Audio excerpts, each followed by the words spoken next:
Bismillahirrahmanirrahim. Tabarakalladzi nazzala al-furqana ala 'abdihi liyakuna lil 'alamin nadhira. Allahumma shalli wa sallim wa barik ala habibika sayyidina Muhammadin wa ala alihi wa sahbihi asma'in amma ba'du. Yang sangat kita hormati bersama Prof. Kures, semua tamu yang saya hormati.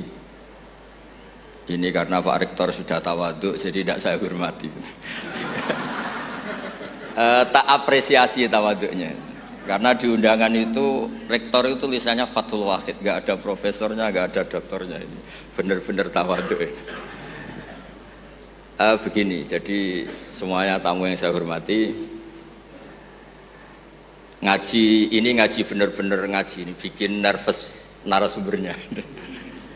Begini, ini mungkin ada Pak TGB, ada Pak Lukman kemarin ketemu saya di Jakarta. Orang tuh kalau ingin pinter, ini anak-anak di PPAI ini, syaratnya itu kalau ngajar itu gurunya ikut, muridnya ya ikut. Jadi saya Zakaria Al-Ansori itu dulu gak pinter-pinter banget, sampai dapat gelar Syekhul Islam, karena dia itu trauma, gurunya itu namanya Ibnu Hajar Al-Asqalani itu kerennya minta ampun, kalau melihat santri goblok itu marah betul. Kalau sekarang punya santri goblok kadang seneng karena gak nyaingi kiainya. Itu kalau ada anak UII terus dapat gelar apa di Harvard, yang bingung Pak Rektor, saya aja ada sampai kayak gitu. Punya murid itu pinter sekali, namanya Ibnu Hajar Al-Haythami. Makanya kata saya Zakaria ini, saya kalau mau ngaji ya bingung karena guru saya itu kerennya minta ampun. Kalau mau ngajar ya bingung karena murid saya ini pinter, ditipu gak bisa. Ternyata itu bikin pinter. Ya saya sekarang di sini mau ngomong seenaknya itu ada Prof. Kures, ada Dr. TGB, itu kan kayak tukang koreksi, jadi repot nanti kalau salah. Terus yang ngaji-ngaji di sini itu juga lebih pinter lagi. Pokoknya mintanya itu masuk surga lewat arahnya Gus Pak. Bikin arahan masuk surga itu kan ya tidak gampang. Tapi saya pastikan delalah Nabi hanya ngendikan mangqala la ilaha illallah dakhalal jannah. Saya sering komplain ya sama beberapa orang-orang soleh. Saya komplain betul, bukan komplain nanti komplain betul. Dia itu ngijazahi saya wiridan la ilaha illallah panjang terus ruwet. Terus saya nggak hafal-hafal, saya dimarahin. Gus kamu itu cerdas kalau ini kok udah hafal-hafal. Memang saya sengaja tidak saya hafalkan gitu. Yang ada tambahan-tambahannya itu Pak Kures. Banyak tanya. Kenapa? Nanti ke rumah saya, nanti tak kasih tahu. Tak kasih tahu itu si orang soleh ini nangis tobat. Padahal soleh loh. Tapi dia hanya soleh perilaku, tidak soleh secara keilmuan, jadi juga harus tobat dia. Saya cerita, di antara perlawanan ahli hadis adalah kalau hadis itu ditambahin, misalnya gini, mangqala la ilaha illallah mi'ata marrah dakhalal jannah. Jika kalau bapak kamu meninggal baru baca la ilaha 50 kali, wah sayang tidak sampai 100 sudah mati itu. Jadi berkahnya tidak ada hitungan, itu luar biasa. Tapi kamu nganggep biasa, makanya kita harus konsisten. Hadisnya hanya mangqala la ilaha illallah dakhalal jannah. Jangan kamu tambahi mi'ata marrah, jangan kamu tambahi sekian-sekian, itu bahaya itu.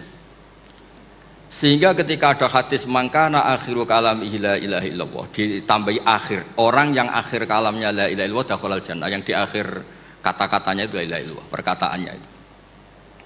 Itu ada orang mau mati, sudah mafatkan la ilaha illallah.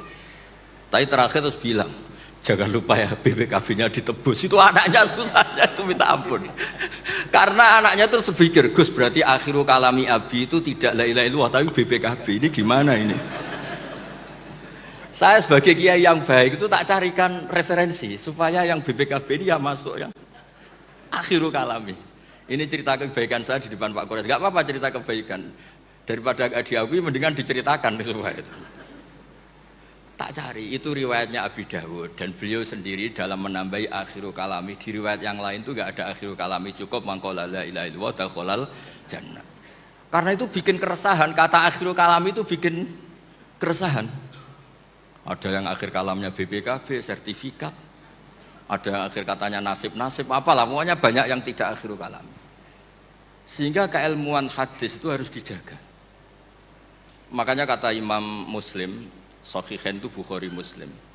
Beliau ngendikan lam naros sorihin akdaba fi syai'in akdaba minhum fil hadis. Saya tidak pernah melihat orang soleh berdusta kayak mereka berdusta ketika meriwayatkan hadis. Ini penting saya utarakan supaya orang tuh nggak gampang terjebak sama riwayat-riwayat nggak jelas. Tafsir itu menjadi kacau itu gara-gara riwayat-riwayat yang tidak apa jelas. Maka ini ada Prof. Quraisy yang sangat-sangat menekuni tafsir. Jadi penting. Jadi mengkhidmati orang Islam itu dimulai dari cara pandang. Kenapa saya menjadi orang baik? Itu sederhana sebetulnya, karena mengakui hukum. Saya ini memang kalau diundang jarang mau, kecuali ada teror-teror tertentu. Karena merasa tua, merasa rektor apalah yang bisa dipakai neror itu kan, ya terserah. Yang penting bisa ada. Termasuk TGB kemarin tuh datang ke rumah saya, tapi saya sudah bilang pasti tidak ikhlas. Ternyata betul mau undang saya. Terserahlah teror itu apa. Saya enggak, ini supaya kalian tahu ilmu itu penting, ilmu itu penting. Saya termasuk orang yang berkeyakinan, saya ini hebat kiai-kiai kampung, saya sering datang ke kiai-kiai. Tapi pas enggak acara, saya cilik kiai kampung. Saya dengan kamu tuh hebat kamu. Kenapa? Saya ini ngajar tafsir kayak tafsir Munir, tafsir Tobari itu udah fardu'ain. Kamu di kampung bikin madin, ngajarin aqaid khamsin itu fardu'ain. Ganjarannya orang yang melakukan fardu'ain itu lebih keren timbang yang melakukan fardu kifayah. Jadi kamu lebih hebat timbang saya. Dia tawadhu, tapi memang bisa saya gitu enggak, tetap lebih hebat. Ini penting supaya ada penghormatan kita pada kiai-kiai kampung kan yang dilakukan itu selalu fardu'ain. Makanya saya tuh pernah suatu saat berpikir kenapa ada hadis orang miskin tuh masuk surga lebih dulu 500 tahun ketimbang orang kaya. Dulu saya janggal. Ternyata kalau orang miskin tuh komunitasnya itu utang beras, jadi urusan nyawa. Jadi sekali menolong temannya itu urusan nyawa, karena sesama miskin tuh pinjemnya urusan nyawa, beras. Minta anterin ke rumah sakit pas sekarat. Kalau orang kaya itu nganterin rumah sakit karena mau ke salon, penyakit kulit, kan nggak penting-penting gitu. Sehingga surganya agak lambat karena yang dilakukan selalu tidak penting. Kalau orang miskin yang dilakukan selalu apa? Penting. Tapi masalahnya zaman akhir orang miskin banyak melakukan yang tidak penting, itu masalah itu. Itu nggak sesuai rencana Nabi. Inginnya Nabi itu kalau sudah miskin ya selalu apa? Penting. Ternyata banyak orang miskin yang perilakunya tidak penting. Karena saya pernah didatangin ibu-ibu itu miskin itu tanya, Gus doain saya kaya. Suami saya itu nganggur, saya bilang kamu siap kalau suami kamu kaya. Nanti rumahnya gaji bagus, mobilnya bagus. Lama-lama yang dievaluasi Anda, rumah bagus, mobil bagus, kok istrinya begini. Terus dia cerita, udah Gus nggak jadi, miskin nggak apa-apa. Jadi saya ini kan ya aneh-aneh, orang itu aneh-aneh. Pertama yang dievaluasi mobil, rumah diganti, lama-lama Anda. Suami kamu punya potongan gitu? Iya Gus, kayaknya iya. Sudah Gus, biarin miskin aja sampai mati itu. Ya alhamdulillah sampai sekarang miskin dan syukur karena berkatnya ilmu itu. Jadi saya mohon yang di forum-forum terhormat kayak ini juga mengapresiasi mungkin beberapa saudara kita di pedalaman Papua, bikin jembatan darurat di pedalaman Sumatera, Aceh, bikin apa yang memang mendesak. Sehingga yang namanya fardu'ain itu penting sekali.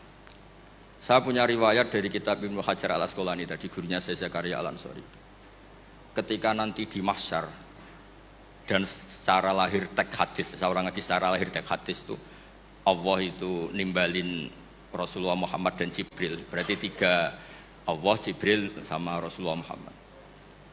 Terus nabi-nabi datang dan dalam jumlah yang istilahnya itu makom sing yahbitul awwalun wal akhirun. Satu makom yang semua orang itu ingin. Semua orang kena hisab, kena evaluasi, nabi-nabi ini dekat sama Allah.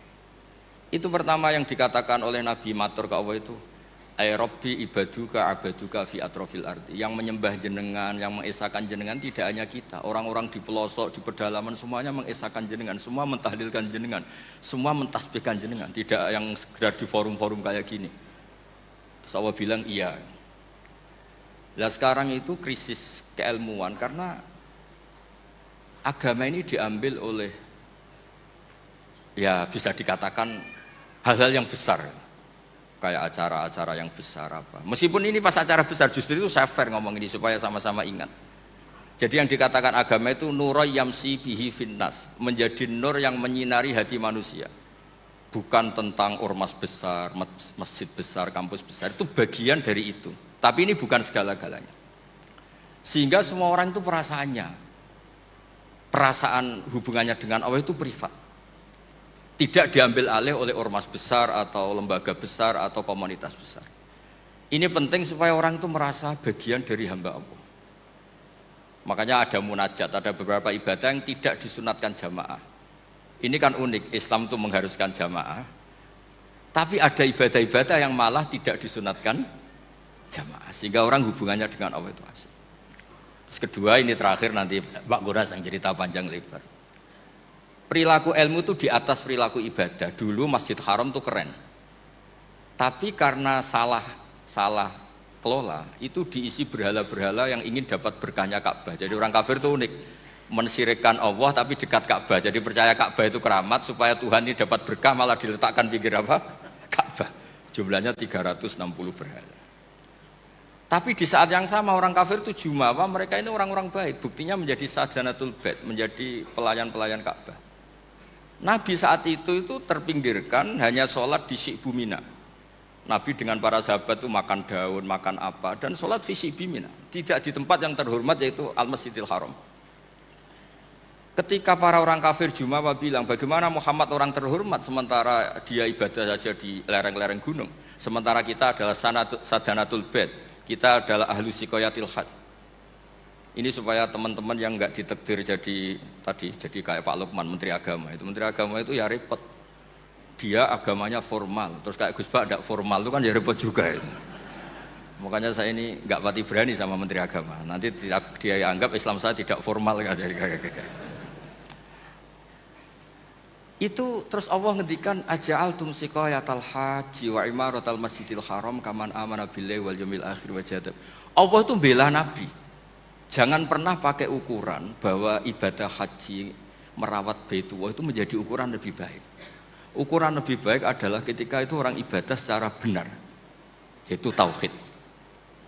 Ini orang sudah lupa bahwa pernah Allah itu ngeritik siqayatal haji wa imaratal masjidil haram.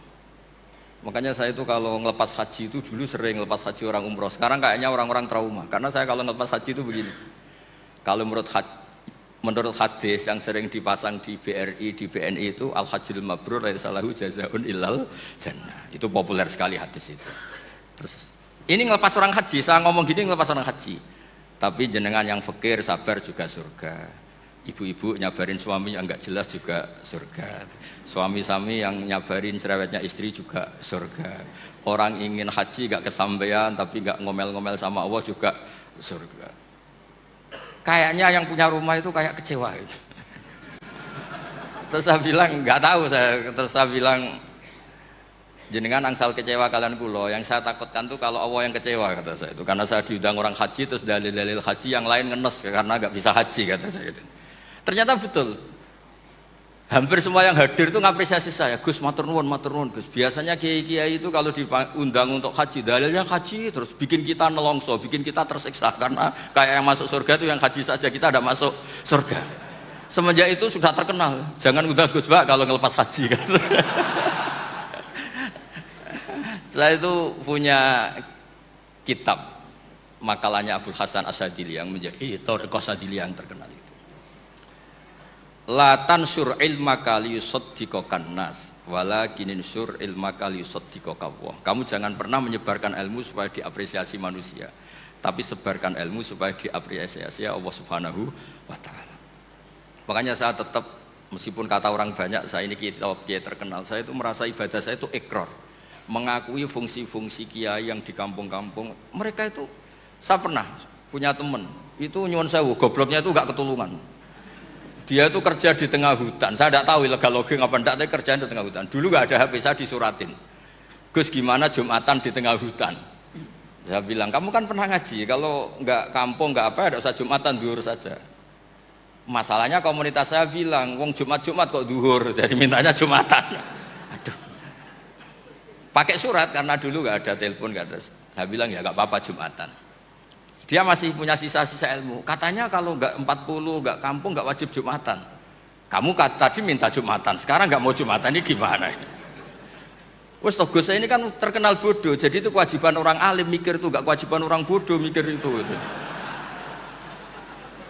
Karena dia korban teori bodoh itu penting, kata dia. Nanti kalau ditanya mungkar nakir itu salah, orang bodoh kok ditanya kata. Jadi memang agak direncanakan itu.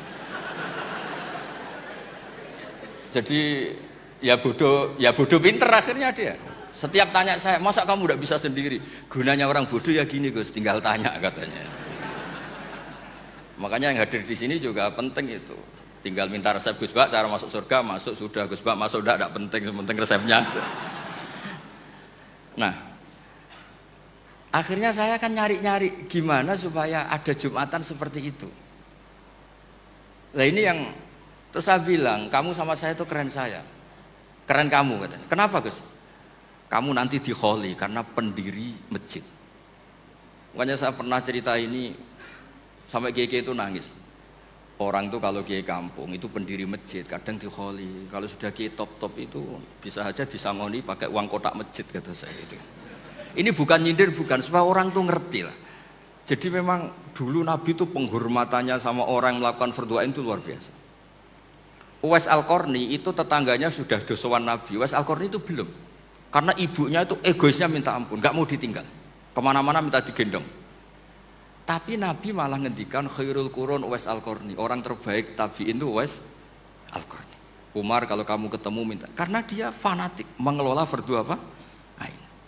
Makanya saya mohon sama alumni UII kalau sudah di rumah di mana-mana itu nggak usah merasa kalah keren sama Pak Fathul Wahid karena jadi rektor. Pak Fathul Wahid di sini itu ya rektor, terus ya banyak yang layani meskipun dia sopan katanya pelayan, tapi yang layani bawahnya nggak pernah nyupir sendiri, tetap nggak pernah nyupir sendiri, ya nggak pernah buka pintu sendiri, tetap dilayani. Tapi kalau kamu di kampung jadi kiai musola terus miskin itu yakinlah pendiri, statusnya apa? Pendiri, bukan penerus tapi apa? Pendiri. Pak Fathul Wahid hanya apa? Penerus. Itu lah kacaunya kiai kampung setelah tak kasih tahu gitu, emang bener-bener sama saya terus nggak sopan. Waduh. Ya tapi saya ikhlas lah atas nama ilmu. Bener-bener nggak sopan. Waduh ini ya. Sopannya tuh pendak kalau dia iskal hukum karena sinaune serius saya tanya, Gus ini hukumnya gimana? Akhirnya sopan lagi. Dia nggak bisa, ilmunya nggak cukup untuk menjawab. Ya tapi apapun itu yang namanya ngaji itu pengakuan ikrar ya. Jadi penting. Makanya kan diantara hebatnya Rasulullah SAW itu kata Imam Ghazali, nggak ada pemimpin justru kena khitab wakhfid janahaka liman ittaba'aka minal mu'minin. Muhammad, kamu harus merendahkan diri kamu liman ittaba'aka, sama orang yang ikut kamu, sama santri kamu, sama orang yang percaya sama kamu. Kayak apa Allah mendidik kekasihnya. Jadi yang disuruh sopan malah nabinya. Jadi kalau andekan di era modern Pak Fathul Wahid yang sopan sama mahasiswa itu yang penopang kampus. Kayak apa? Makanya kata Imam Ghazali, andekan mental ta'azzus atau takabur, andekan keangkuhan itu hal yang baik. Lama amarallahu ta'ala habibahu biqauli ta'ala wakhfid janahaka liman ittaba'aka minal mu'minin. Nah tentang visi ya, visi itu gampangnya tadi. Agama ini kan menentukan halal haram. Zaman apapun, teknologi apapun, mesti pertanyaannya ini kalau baik ya halal, kalau buruk ya haram. Misalnya ada teknologi yang orang bisa ke Mekah 2 detik atau 2 menit. Orang tetap pertanyaannya saat itu ibu kamu sekarat apa enggak, anak kamu sakit apa enggak, punya kewajiban fardhu ain apa enggak. Kalau punya fardhu ain kamu tinggal pasti orang nganggap masalah. Ya kan? Apapun kayak kamu, teknologi mutakhir kayak apa, ya seperti misalnya peristiwa kamu pejabat pas daerah kamu ada musibah banjir terus kamu tinggal iktikaf di Ka'bah, tetap orang nggak anggap iktikaf itu ngawur itu mesti orang itu karena meninggalkan fardhu apa? Ain. Saya di sini kata orang banyak kan keren misalnya sama ahli tafsir Quraisy, tapi misalnya saat ini istri saya sakit atau anak saya sakit pasti dianggap ngawur itu karena meninggalkan fardhu ain. Jadi fardhu ain itu menurut saya segala-galanya. Makanya saya sering ngaji di majelis saya itu saya sering cerita kata Allah dalam hadis qudsi ma taqarraba ilayya abdi bisyai'in ahabba ilayya mimma aftaratuhu alaih. Tidak ada ibadah yang paling saya sukai sebagaimana ibadah orang melakukan fardhu. Jadi fardhu ain ini adalah konstitusi. Berarti orang-orang yang sekarang nyari makan untuk keluarga dan statusnya fardhu ain itu lebih keren ketimbang misalnya orang nyari kekayaan untuk rofahiyah, untuk takmilah, untuk penyempurnaan, untuk sekunder. Nah di sini pentingnya peletaan hadis orang miskin itu masuk surga lebih dulu 500 tahun ketimbang orang kaya. Tapi saya bilang ke santri-santri saya, tapi jangan kamu berpikir kalau Bilal itu surganya lebih dulu ketimbang Abu Bakar. Karena Abu Bakar ini jauh punya kebaikan di luar kebaikan sabar sama miskin, yaitu fungsinya menjadi pondasi Islam, yaitu Abu Bakar. Kalau ingin menjadi orang miskin yang cepat masuk surga tadi, semua perilaku Anda adalah fardu ain. Wah, semua perilaku Anda adalah fardu. Itu kan ya berat. Ya jadi saya mohon masalah teknologi, masalah apa, yakinlah sama Islam, pasti hukum tertingginya itu kalau maslahat ya baik, kalau madarat ya haram. Sehingga kamu nggak usah, misalnya ada orang pakar bom, bisa punya bom yang satu kali ledakan bisa menghancurkan dunia. Ya hukumnya itu ifsad, kalau ifsad itu haram, kalau haram ya ada prestasi, kan gampang, kan nggak perlu ribet-ribet. Ya saya kira demikian sebagai mukaddimah saya, nanti Prof. Kores yang meneruskan. Assalamualaikum warahmatullahi wabarakatuh. Waalaikumsalam.